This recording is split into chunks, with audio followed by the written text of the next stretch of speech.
Hi guys, anyone that watches my videos soon realises I like old equipment or older equipment, tools, machines, engines and so forth.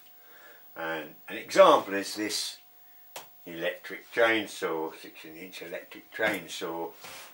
The model is a skill saw, get your hand out of the way, 1603H1.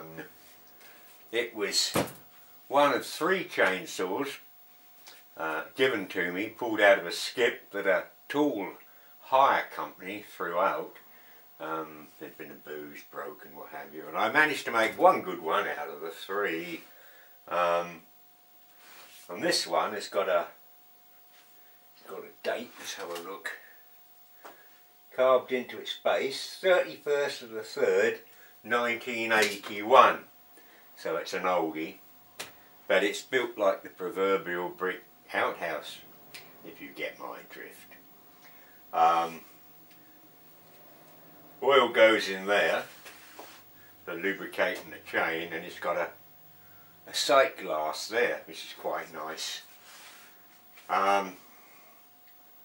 It's 1,400 watts.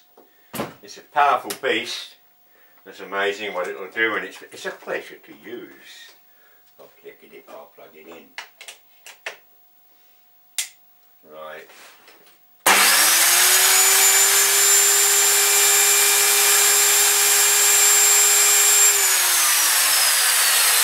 And it's really a nice unit.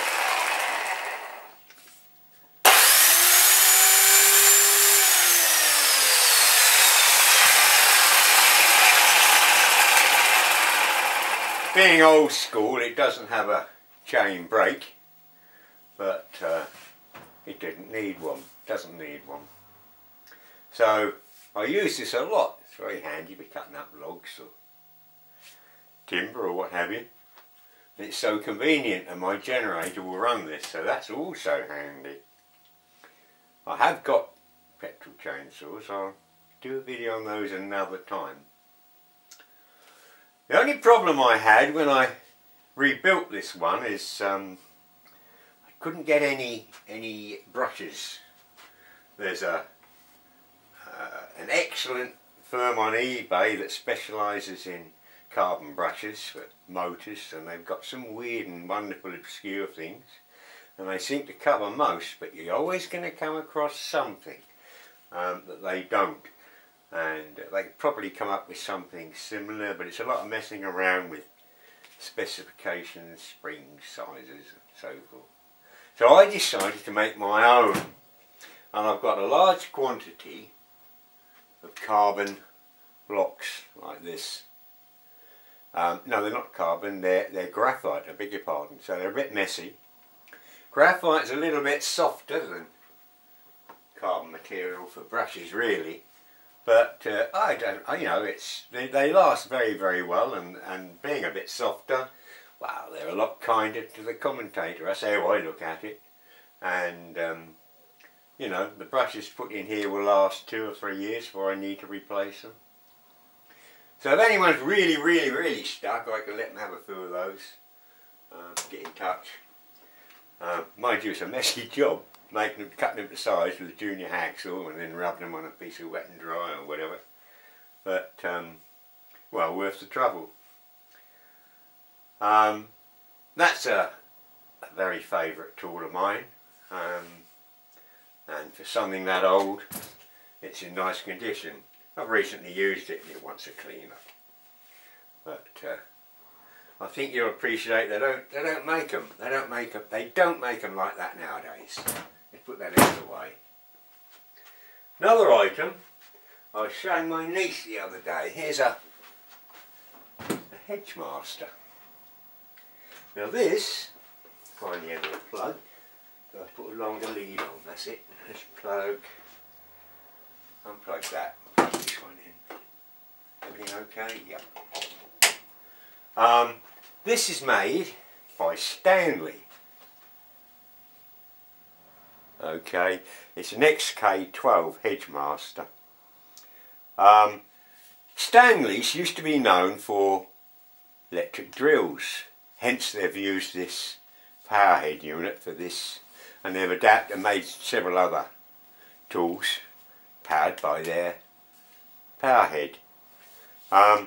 This too is very old. I've had it certainly over 60 years. Switch it on. And that too is a little darling. I can lock that on, I can hold it easily, look, one-handed. And I recently put a new lead on it. It should have a, you know, a strain rubber thing here, but that all perished.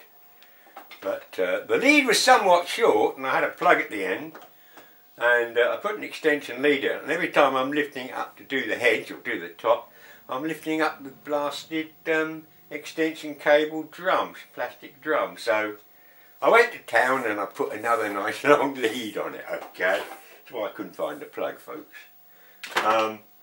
That's another old tool. Again, it's probably a lot older than some of you watching this. Can you see any electric hedge cutters lasting that today in this day and age? No, neither can I. Anyway, there's a couple of little items. If you like this sort of video, let me know, because I've got loads of this old stuff no one else wants to know. Only silly old so-and-sos like me. Speak to you later.